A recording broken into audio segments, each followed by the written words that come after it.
I asked a cousin of mine who works for a big corporation in Chicago. This just happened this past weekend. I was at a show with him. I said, "You guys have a leader development program?" He said, "I don't know. Let me check." Well, The answer is no, probably with that one, right? right. So I think an organization, it really needs to commit itself, because there's going to come a time when you and I are unable, for whatever reason, to do what we're doing. And if we haven't prepared somebody to step in our stead, then I think we failed as leaders. Welcome to another episode of Million Dollar Stories, where we get to interview authors all over the world. The one I have today is a guy who has a very interesting background. I think we're going to have a very great conversation, because what he talks about, I learned the hard way. I used to think that the way to get things done was to have all the answers and to be the go-to person for everything. And then I realized that vulnerable leadership, I believe, is what set me free. So the man I have is Mike Milano, and his book, Large and in Charge, No More, A Journey to Vulnerable Leadership. Mike, thanks so much for being here. And can you tell us a little bit about the genesis of why you wrote this book? Absolutely. Well, first, Mike, thank you for having me and for your interest in the book. The genesis for the book was based on my 7 years with Target Corporation, which was preceded by 33 years in the United States Army.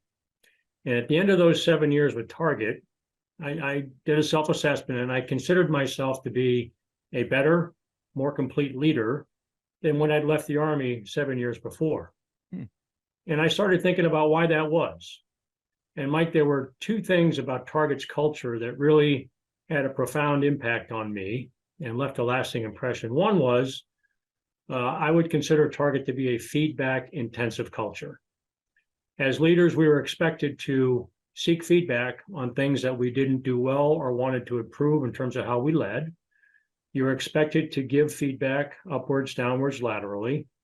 And that was an expectation. We were expected to visit other facilities and give them feedback on how their operation was being run, things they could do to lead better. I got some very profound feedback initially on with Target. And the other aspect, Mike, of Target's culture is I would consider it a vulnerable culture, in that as an organization, I was expected to have problems.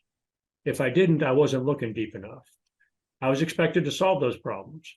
I was expected to bring in subject matter experts if needed. I was expected to collaborate. I was expected to share best practices with my peers. And so I would characterize the overall environment of one of feedback intensive and vulnerability. And so when I retired from Target 4 years ago to help my wife get her PhD ball over the goal line, it's something she'd been trying to do for decades, but because of all my moving around, she couldn't. I went to work with a buddy of mine, and we conduct leadership tours. He is Lieutenant General retired Rick Lynch. And he's written a couple of books. One of them is about adaptive leadership called Adapt or Die. And I started talking to my friend Rick. I've known him for over 35 years. And he said, "You need to write a book." And I said, "Yeah, sure. Like, I have time." And he said, "No." And he kept bugging me, was a persistent nag, frankly. So I started putting some thoughts on paper. And then a couple of years ago, I hired my wife's twin sister, who's a writer, to help me with this. And the book's readable, frankly, because of Holly and her writing skills. But I wanted to contribute to the discussion of leadership. I've been passionate about training and leader development my entire adult career. I think vulnerability, they're starting to get some traction out there. Adam Grant and Simon Sinek and Brene Brown. I was very much influenced by Brene Brown's book, but I thought I had something to share based on my experience over the last 40 plus years of instances when I was vulnerable, when I wasn't, what the consequences of that were, and more importantly, what I saw in terms of vulnerable leadership in other people. And that had an impact on me. So that's where the idea for the book came from. But I think it's a misunderstood concept, Mike, in that when you look up the definition of vulnerability in the dictionary, it's all about weakness, being assailable. Can be hurt, right? You could be hurt. That's it. Exactly. And it reflects something done to a person versus a state that someone can willingly put themselves into. And I think to be an effective leader, I consider vulnerability to be the basis, frankly, of nearly all the commendable leadership qualities we can think of in other people. Well, First off, thank you very much for your service. I have a family that has a very, very strong military background. And up until I was 18 years old, I was about to join the Navy to follow in my dad's footsteps. It was only after an entrepreneur that I worked for when I was about 17, 18, started to convince me otherwise to become more of an entrepreneur. So I was about to join. I didn't, and I commend people who actually went through with it. So, but also, is it a sign of the times that vulnerability is being accepted? 50 years ago, 100 years ago, could a vulnerable leader make an impact like they can now? So is it becoming more acceptable? What would you have to say in regards to society's adjustment to this? I would say absolutely yes. And Stephen Covey has a really good book out about this, Mike. It's called Trust and Inspire. Don't know that one. What Stephen argues is that we used to have a command and control style of leadership. Do what I say because I said so. I've got the answers. Don't ask any questions. Execute. What don't you understand about what I told you to do? That's not going to work in today's environment. There's too much information out there. Things are changing too quickly. We live in a volatile, uncertain, complex, and ambiguous world. I mentioned the leadership tours we conduct. We go to Gettysburg, Little Bighorn, Chickamauga, Vicksburg, Scotland. We go to Selma, Alabama to look at what the leaders did during the 1965 voting rights marches. And Mike, they're leadership tours, not historical tours. We look at what the leaders do, why they do it, and what can we learn from today. And a lot of our clients are pharmaceutical clients. And you talk about a volatile, uncertain, complex, and ambiguous world. Mergers and acquisitions, for example, patent. You can't, as a leader, be expected to put your arms around all that. You've got to rely on others who have skills and attributes superior to yours. You've got to be an inclusive leader. And I would say, Mike, that today's generation, youngest generation of executives, they want empathy. They want to be cared for. They want to be appreciated. They want to be valued because otherwise they're going to walk. Right. A lot of companies have done things like, put ping pong tables in and free snack bars and massage lounges and all that good stuff to try to engage people. But there's a lot of intangibles that I think people are looking for today. And a lot of it has to do with caring. They want recognition. They want appreciation. And so I do think it is important that we realize this as leaders that things have got to change. We can't go from execution anymore. We've got to be more of a empathetic, create an empathetic leadership environment because that's what people are looking for today. And I think it's a great thing. Was it difficult for you to make the transition? Simply becoming a target manager and understanding the vulnerability was actually producing better results and you became a better leader. There was more buy-in from people around you. Was it a tough transition? And the reason why I ask that is because it was for me.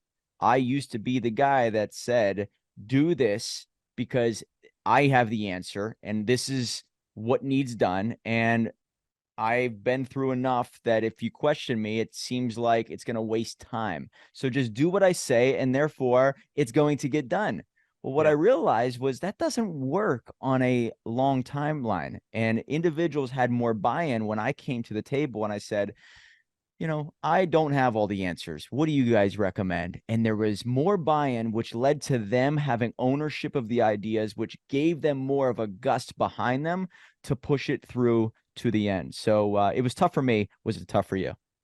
Yes, two parts to this answer. When I joined Target, I was a combat arms leader in the Army, okay? 33 years in combat arms, to include in combat, 3 years. And it was a unique culture. And when I joined Target, it was a completely different culture. In fact, when I was hired, I knew nothing about retail logistics and supply chain, absolutely zip. But the executive vice president, Mitch Stover, who hired me, said, Mike, job number one, learn and get comfortable with our culture. It's very different from what you're coming from. And frankly, if you're not a good cultural fit, you're not going to work out here. And he said, trust us, we will teach you the business. My first few months with Target were conditional. And it wasn't until a subsequent interview with the CEO where I was given the official thumbs up. So that's point number one. I was stepping into an environment I knew absolutely nothing about, Mike, and I was totally reliant on those around me to help me make decisions and understand the business and all that. And the second part of that, Mike, is that after a few months with Target, my HR partner pulled me aside and said, Mike, let's talk. And I said, sure, Allie, what's up? And she said, I've got some feedback for you. A lot of the things you kind of bringing with you from the Army aren't working. They're disengaging. For example, you do this a lot. Cross your Yeah, I was doing this on the last call. So interesting you say that. hands on your hips. And I'm tall, I'm loud. Well, that can be intimidating to people. I was asking a lot of yes or no questions. I would sometimes finish people's sentences for them. I didn't listen really well. And when I came home and told my wife that, Mike, she said, well, duh, I could have told you that. But wife always knows. I had to be receptive to that feedback because it wasn't working in that culture, those mannerisms, those patterns of speech, the nonverbals. And I said, wow, Allie, thanks for that. I want you to help me work on this. And she did. And I took some other feedback partners. So it was not easy. I had to adapt to that culture because otherwise I wouldn't have been able to survive. Man, it's like pieces of you have to die for the best version of you to exist, right? And that's what had to happen. And I'm assuming that it was very uncomfortable at first, and eventually you saw the people around you respond accordingly, and it became easier. Is that right? Absolutely. My peers, even when I left 7 years later, my peers could run circles around me in terms of what they knew about the business. I was continually amazed at, where'd you get that information? Well, it's in this report here that's buried in this tab on this. I said, wow, man, I didn't know that. So because they'd grown up in the company and they knew, the ins and outs better than I did. So I had to rely on other people, but that didn't mean I wasn't decisive. That didn't mean I gave good guidance. Didn't give good guidance. That didn't mean that I, was an advocate for what we were doing and all that. It was uncomfortable, but I gradually got more comfortable as I learned more about the skills I needed to do the job. But yeah, I was very much a fish out of water when I joined the company.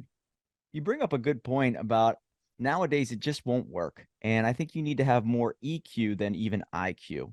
IQ can be found within certain automations, AI, computer programs, right? You can have the answers at your fingertips, but the EQ, I don't think you can replicate that. So focusing on that makes you a better leader. Let's say, all right, in your book, if there's someone out there who's struggling as a leader, what do you recommend? What's the solution? Is it to get vulnerable with those around you that you trust? Or is it to read the right books from the right people, therefore you soak in the right information? Where do they start? And what's the solution that you outline? I'll give you an example, Mike. That's a great question. When I was running my facility, 1,500 team members, about 50 execs, I got a fast-moving executive assigned to my building. She had a lot of potential. And she was going from being an operations manager to a senior operations manager. And she came in and she ran one of my departments. And frankly, she didn't elevate her leadership. She continued to lead as a senior operations manager like a big operations manager. She didn't grow into the new role. As a result, her executives, the morale was sagging. It was her way or the highway. They really didn't feel included. And so I told Cecilia, I said, let's talk. This isn't working, Cecilia. Your engagement scores are lousy. You've got to elevate your leadership and give up some control and trust things to be done other than you would have done them. Okay. Just be comfortable with that. Because she really was all over her execs in terms of, no, it needs to be done this way and all that. And so they didn't feel trusted. They didn't feel valued. They didn't feel as though their input mattered. So it was an instance where I saw what was going on. I intervened. I coached her through that over the next several months. And today, she is just doing fantastic things with the company. But it was a failure, Mike, to elevate her leadership, be comfortable leading through others instead of on top of them, that she needed that coaching. Does patience play a major factor in this? Because if someone does something in the manner that is not really in your DNA, but it does produce a result, there is a patience that's required to see how it comes to life without you being involved or without you, adding what you believe to be true. So that is probably the hardest part for these type A personalities like myself, right? Having the patience and having the ability to say, I'm going to let go of this, even though I know that the right way is to do this. I'm going to see how they perform without me. That's the hardest thing. Is that right? I would agree. And I sitting on your hands, man. Just get comfortable with sitting on your hands. That's what happened to me. Okay? Because and here's I think what a good leader does: underwrite well-intentioned failure. Now, some things you can't fail at. For example, safety. Safety is, a zero-sum game. Our goal is always zero accidents. But in terms of how things get done that aren't going to ruin the business or cause loss of life, limb, or whatever, get comfortable with allowing people to fail occasionally, depending on the situation. And then what do we learn from that? And how are we going to do things differently going forward? Because I think experience is the best teacher. None of us was born learning how to walk. We stumbled around and fell and skinned our knees and all that, learned how to walk, riding a bike. When I became a brand new lieutenant in the United States Army, I had no idea how to run a platoon. But I had a platoon sergeant with whom I formed a very close bond, who showed me the ropes and taught me how to be a good officer. But it was very uncomfortable, and it took patience on his part, because I was screwing up things 6 ways to Sunday. I really was. But he invested in me. My leadership invested in me. I tell the story in the book about I lopped off, part of the finger of my platoon sergeant because I did a dumb thing, and a maintenance procedure. Well, several years later, he was still a big champion of mine, and he progressed in the Army. So I've made a lot of mistakes. I've screwed a lot of things up, but thankfully I worked for people who generally, usually most of the time, underwrote those mistakes and make sure that I learned from them. So I think that's a good lesson for all of it, but it does take patience. It really does. The way I look at it, a leader's job is to create other leaders. And I think maybe one step further from that is a leader's job is to get people to learn how to think, not what to think. How do Totally. you classify that? How do you define a leader? Am I on point? Do you agree with that? Totally on point. We all should be thinking about what our legacy is. I retired from the Army in 2012. I get delighted when I read about people who worked for me at some point in my career and now they're doing great things in the Army. I feel so darn good about that because I had a role, large or small, to play in that person's success. And I don't think, I just was speaking with an organization a couple of days ago in Tulsa, and they have a formal leader development program. It's the Society of American Military Engineers. And I applauded them for putting resources, time and money and people to developing leaders and bringing in guest speakers and all that, getting them to think about what right leadership looks like. Because I think a lot of people pay it lip service. I asked a cousin of mine who works for a big corporation in Chicago. This just happened this past weekend. I was at a show with him. I said, "You guys have a leader development program?" He said, "I don't know. Let me check." Well, The answer is no, probably with that one, right? right. So I think an organization, it really needs to commit itself, because there's going to come a time when you and I are unable, for whatever reason, to do what we're doing. And if we haven't prepared somebody to step in our stead, then I think we failed as leaders, because that's all about legacy, and that's about commitment to that next generation of leaders, which I think is job number one for all of us. I interviewed an entrepreneur we worked with his book, and he said something pretty surprising. He said most entrepreneurs are secret arsonists, which means they start fires within their business. Therefore, they could be the hero that comes in and puts out the fire. And I thought, man, that is so true. So when you get to work with other leaders within, different companies, are you noticing the same thing, whether it's in the corporate structure or even in the military structure, where certain individuals want to feel important, so they maybe cause a problem, therefore they fix it, and everything is completely reliant on them? And I don't know if that's a strong leader, because a strong leader should be able to walk away and the mission gets accomplished. Yes, that's another really excellent point. I call it the 5,000-mile screwdriver. You go as high up the hierarchy in the organization, the amount of data and information that senior executives have access to is remarkable. They can see the whole picture. And sometimes they take that 5,000-mile screwdriver out and they zero right in on your organization. Well, what about this? Why is that way?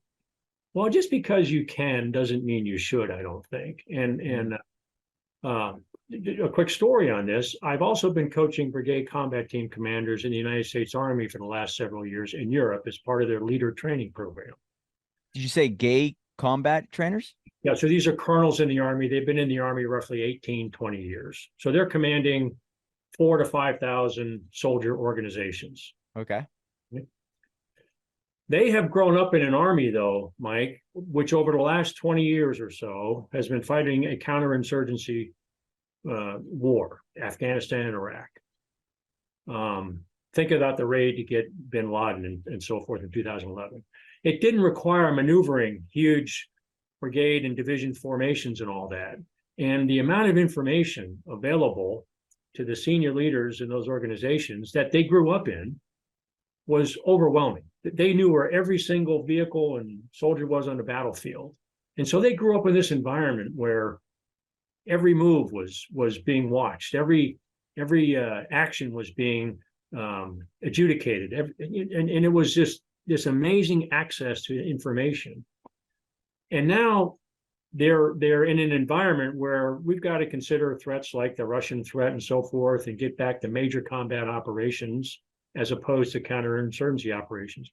And they're not quite certain, some of them, how to lead, how to give good guidance, how to paint a picture of success, how to tell your subordinates what their left and right limits are, what the resources are going to have, what the timeline looks like, get them to understand what their role is in the overall grand scheme of things and how important it is, and then get the hell out of their way. Let them figure it out. Tell them what to do, not how to do it. Because many of them have grown up in this environment where they didn't have a lot of options. And so this idea, Mike, of leading through others is uncomfortable for some people because it means getting control.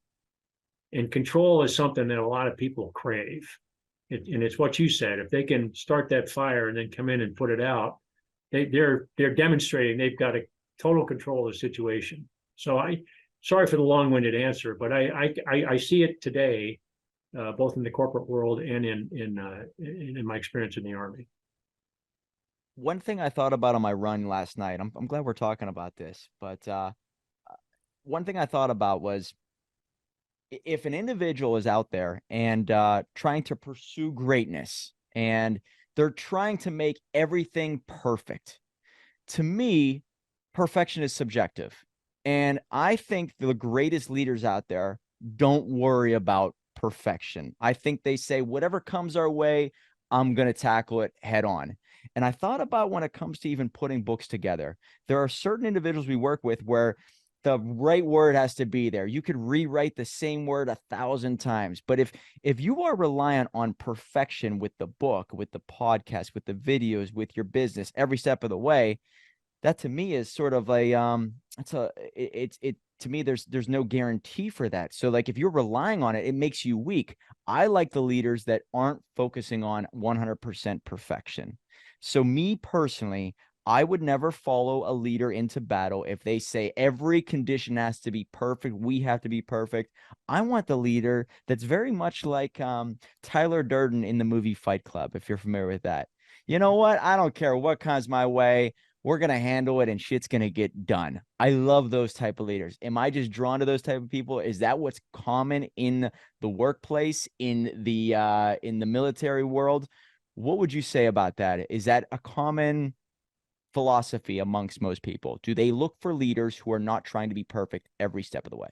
Yes, I think that's an admirable quality in leaders. So two things on that. One is that in the Army, we used to, spend a lot of time planning for operations. But we also told ourselves that no plan survives first contact with the enemy. Bingo, right? There you go. Shit's going to go haywire, okay? That's the importance of contingency planning in branches and sequels. So I think a good leader, before any operation, before any product launch, before any initiative, should say to himself or herself, where is this plan going to fail? How will this fail? And you have a discussion with your team. Well, I don't think we put enough resources into this effort. Okay, let's fix it. So you kind of war game it ahead of time and ask yourself, no plan's perfect. Where is this going to fail? And you develop contingencies to deal with that. So I think any leader ought to be honest with themselves. And then the other thing, Mike, that I think vulnerability does is it enables us to more effectively deal with inevitable setback and failure. Because I think it opens the door to our realizing what's our role in that. I don't care who you are, what organization, if a setback or a failure occurs, that leader has had something to do with it. They gave crappy guidance. Their game plan stunk. So the team's execution on the field was lousy and they got out coached. They pulled the trigger on moving to the next phase of an operation too quickly. Every leader has a role to play in organizational setback and failure. I think vulnerability enables them to say, yeah, that one's on me. The guidance I gave you was crappy, or I didn't prepare you well enough for the job that you had to go execute. So I think those two aspects, it's going to happen. Let's think through ahead of time. What can we do about it? And then what was my role in that? I think are powerful aspects of great leadership. Love it. And another thing I thought about, and I'm glad we're talking about leadership because it's really on the top of my mind for 2024. I noticed that with entrepreneurship, it's a personal development journey disguised as a business journey. And the more I dove into entrepreneurship and realized that I had certain weaknesses that I need to fix and my self-awareness increased, I became more steady hand. All right. And I became an individual who did look at body language. I focused on my tonality. I realized that those who were desperate for a sale or to get anywhere in life, they pushed away anything they really wanted. So it was almost, let's create an abundance mindset rather than a scarcity mindset. And you will shine through amongst a group of individuals who are desperate. And so all of this started to come to the forefront of my brain that said, you know what, to be a great leader, you need to be steady, you need to be calm. You can't be too emotional. You need to have the abundance mindset. You need to keep developing as a person. So you become more articulate, you become more sound, more clear-minded. And that to me, not only made me more of a confident individual, but people started to be drawn to me with questions on business and maybe with answers. They came to me for advice, but they trusted my words more. So a vulnerable leader will inspire and motivate those around them, which will produce better results for those individuals in their own life, adding more value to you. So it is very much full circle. And is that something that you ran into also when you became more of a vulnerable leader? Absolutely. And there's, I think, two aspects of vulnerability. This isn't my characterization, but I love it. There's authentic versus strategic vulnerability. And I love it. It was on another podcast I was listening to, doing some research for my book. But authentic vulnerability, Mike, is about being more inclusive, being less judgmental, being aware you have confirmation bias. I have confirmation bias. Being willing to try and be a better leader. That's authentic vulnerability. We're aware of our limitations. We're aware of things we can do better, and we're open about that, and we want to get better at it. Strategic vulnerability is about getting sympathy, getting forgiveness, getting favoritism. So understanding the motivations, both for our willingness to be vulnerable, is important, but we also are pretty smart and we can sense it in other people. We see facades, we see airs, we see something that doesn't look right in how somebody's acting. So we got to understand what our motivation for being vulnerable is. But I think authentic vulnerability is powerful because it acknowledges that not any one of us is perfect. There is no perfect leader out there. We all are works in progress. Well, if you're going to try to, get better, then you got to acknowledge what you don't do well and sustain what you are doing well. I think it's vital. You bring up a good point. It's like the more you know yourself, the more you could see in others if they're being authentic or they're being strategic. Absolutely. And that is a huge advantage in any negotiation, in any hire. That's important, guys. Wow. My leadership tour buddy, Rick Lynch, has a great expression. He said, the most important piece of furniture in your house is the mirror. Look and make sure you know who that person is and that you acknowledge that that's a really good person, but I've got some things I could be working on. A lot of people don't really look in that mirror for the right reasons. And part of it, Mike, is understanding how we reflect on people, how we impact people. man, tone of voice, for example, the Yes. questions you ask. You're sending signals all the time. We are always transmitting as people, not just what comes out of our mouth, but man, how we listen, whether we do so effectively or not, is sending a signal to somebody. If you're listening, yeah, what was that you're saying? And you're scrolling through your phone, man, that's a big put down right there. But a lot of people do it, don't they? So I think we got to be aware of how we reflect on people. And to me, you've got to be vulnerable to receiving feedback in order to do so. Be Since self. you since you put out the book, what has happened? Have you been asked to speak on certain topics at different organizations? Have you seen a response that kind of shocked you? I'm just fascinated with the writing process. I've realized that after working with so many authors, their life goes in a whole new direction, and it gives them this authority that has never been there before, even if they've done great things. So what has happened after you wrote that book? That's a great question. Thank you for asking that. The book was published in August, and since then I've done a couple of readings. I've given a couple of speaking engagements, but the reaction has been first, thank you, Mike, for being so vulnerable. Just in terms of the process, because you brought this up, my co-author, my wife's twin sister, Holly Richmond, got her master's in fine arts from University of Nebraska, like, I don't know, 12 years ago or so. And she still belongs to a writers group, Mike. And that writers group shares with each other things they're working on.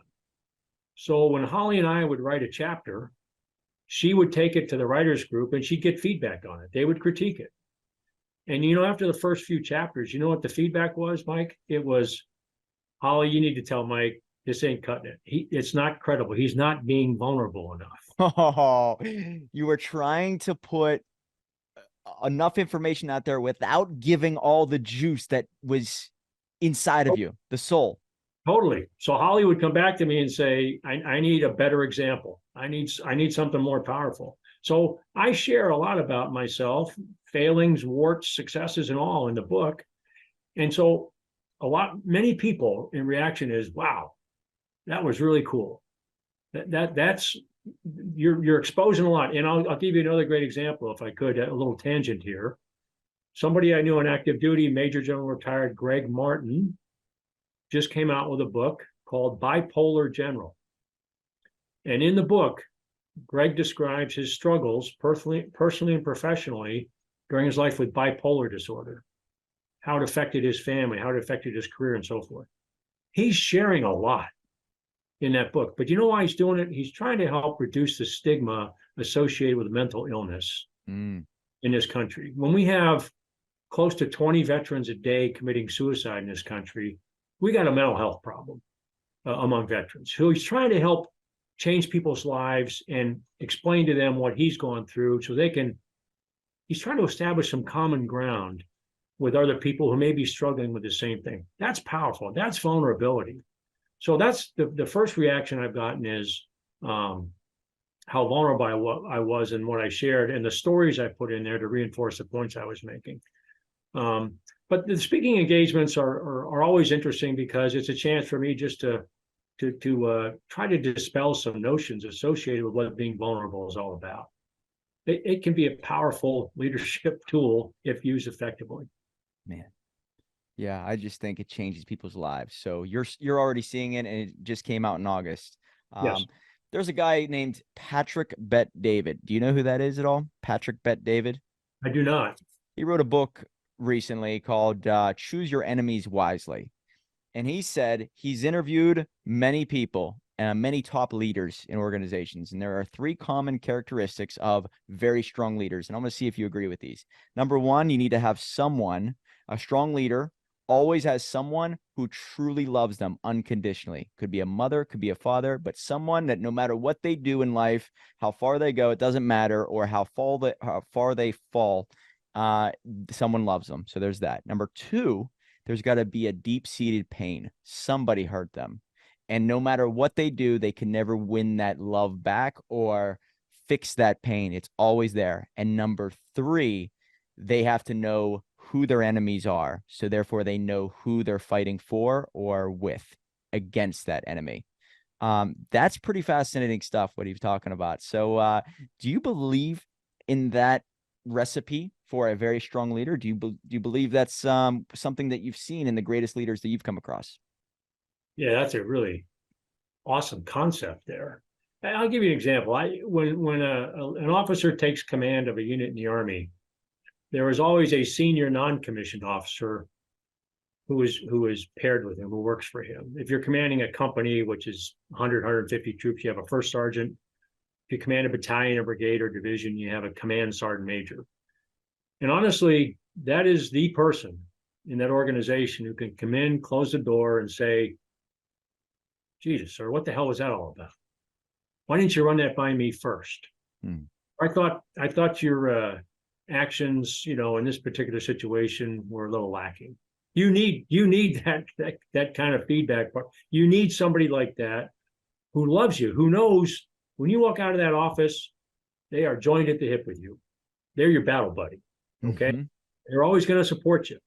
But it also ought to be somebody who can give you unvarnished feedback to help you be a better leader. And we don't always have that. I think so that was one. So that, and I think a spouse does the same thing. My wife, I've been married for 39 years. She's a professor of nutrition science here at North Central College. She got her master's degree. She went to Penn State, by the way. Then she got her master's degree at KU.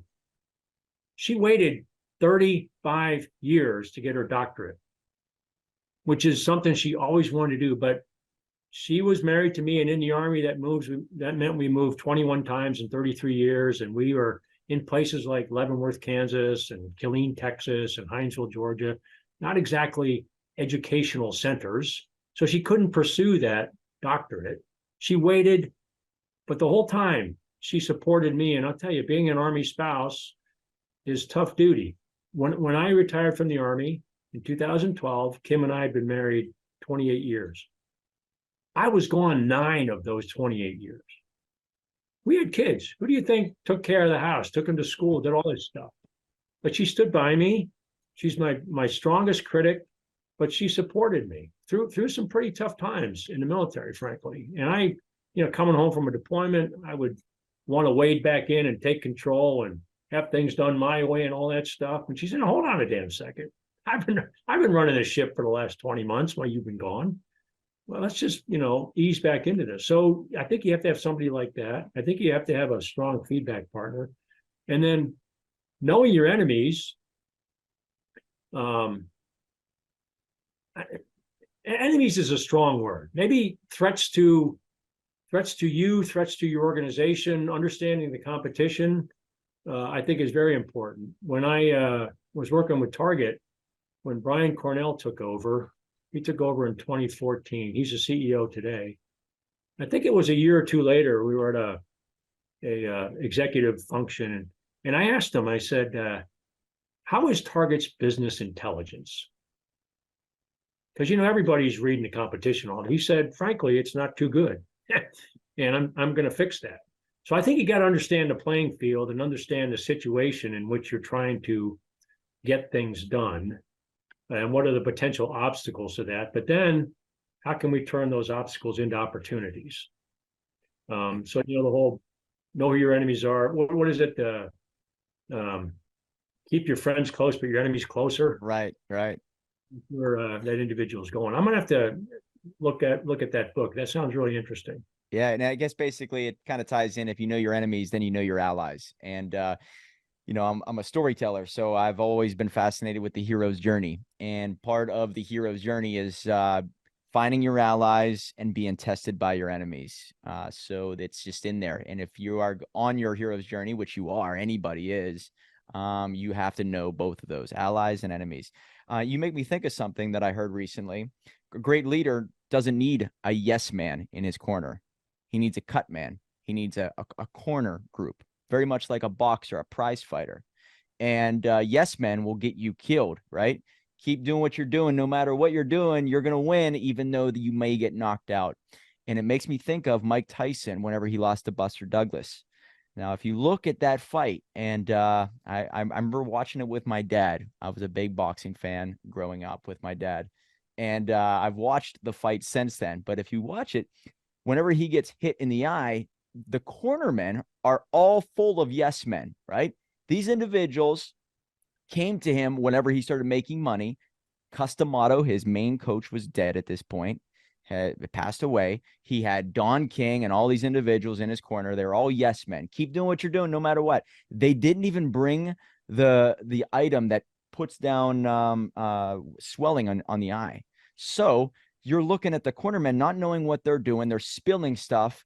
And that's a yes men corner, which will eventually get you knocked out.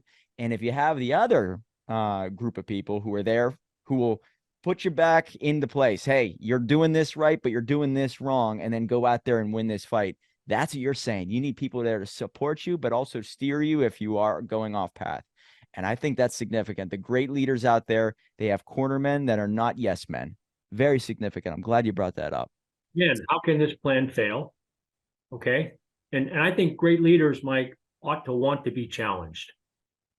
They ought to invite challenges from their people, because that makes you think things through a lot harder and rationalize and justify what you think needs to be done. And I think really good leaders accept challenges on doing things differently or whatever. I think it's powerful. I really do. Outside of your book, we always ask this to our guests. Outside of your book, what is one book that changed your life, or maybe put you on a path that that led to a defining moment? Any books that stand out in your mind? Oh, yeah, I'm a big reader. I would say one is it's called Once an Eagle. Ooh. By Anton Myrer, Antonmyrer. And it tells the story through World War I, World War II, Korea, and Vietnam of two leaders. One is Courtney Massengale, and the other is Sam Damon. They're two totally different kinds of leaders. One, Courtney Massengale, is a careerist. He's an upward-facing leader. He's looking to get done whatever he can to enhance his chances for promotion and get recognized and so forth. The other, Sam Damon, is a downward-facing leader. He's a soldier's leader. He invests his efforts in caring for those people. It's a brilliant story of two very different styles of leadership. Again, one I would call upward-facing and downward-facing. This was part of the Army's mandatory professional reading list, and I read it as a very young officer. It had a profound impact on me in terms of the kind of leader I was. When I retired from the Army, an organization I was working for referred to me as a soldier's general. I really gave a crap about people way down there at the bottom of the totem pole and the pointy end of the spear, and solicited their thoughts and listened to them. I carried that same philosophy into Target. So I don't know if I've ever gotten a better compliment in my life. The fact that I was a downward-looking, soldier-focused leader, and you do good stuff, and you take care of your people, and you get, your organization accomplishes its mission. Good things will happen to you. But there's a lot of careerists out there who look at the situation in terms of what is in it for me and how can I best benefit from this. So that book in particular had a very profound impact on me. Awesome. You have a website here, MilanoLeadershipServices.com. Tell us a little bit about what you offer. Yeah, I do a weekly or so blog, and I'm just fascinated with instances I see of vulnerability in action. So let me give you an example. I think 2 or 3 weeks ago, when USC was playing Oregon State, I'm a Notre Dame football fan, but the USA game was pretty good, but they lost. It was a tough. And their quarterback, Caleb Williams, who won the Heisman Trophy last year, after the game, he was pretty upset. So he sought his mother out in the stands and he was crying. And the reaction on social media, half of it was, wow, man, that's pretty cool. He's willing to show his emotion. But he was vilified in other corners because, oh, look at that. That's weak leadership. What kind of leader is he? What's he crying for? Good leaders don't cry, which is a bunch of crap. He's probably spent the last 10 to 12 years of his life totally invested in football. Mm-hmm. He's going to be probably the number 1 or number 2 draft pick next year. What is wrong with allowing a little bit of emotion to show? Holy cow. We still have this. So I write about instances like that and I try to, spin it to something that I propose in my book, one of my 15 principles on vulnerability. But so I do that. I do the weekly blogs, and I'm developing a Substack following. But I'm just trying to continue to increase the dialogue on what vulnerable leadership is and what it isn't. Beautiful. Yeah. So you have some social media, LinkedIn. It's easy to find you, Facebook, and on your Substack. So at Leading with Vulnerability is what you can type into Substack. Is that right? Yeah. Beautiful. Yeah. Excellent, man. Well, I have to say, I've interviewed a lot of people over the past 2.5, 3 weeks because we're really doing this podcast push. And you're the first one that's talking about vulnerable leadership. I think it's very important for people to dive into this because this has really changed my business. So I commend you for sharing this message, for putting the book out there. And any other ways to get a hold of you? You recommend that you is there people you're working with one-on-one? Are you looking to speak at certain events? Anything else you want to share to our audience? No, but my email address is on my site. I put my phone number on there. I'm open to any and all ideas about how I can maybe contribute to an organization's leader development, and obviously vulnerability is a principal way. But no, I'm a pretty open book. I'm pretty flexible. I'm pretty adaptable, and I really love talking about this. And so I can't thank you enough for the opportunity to do so.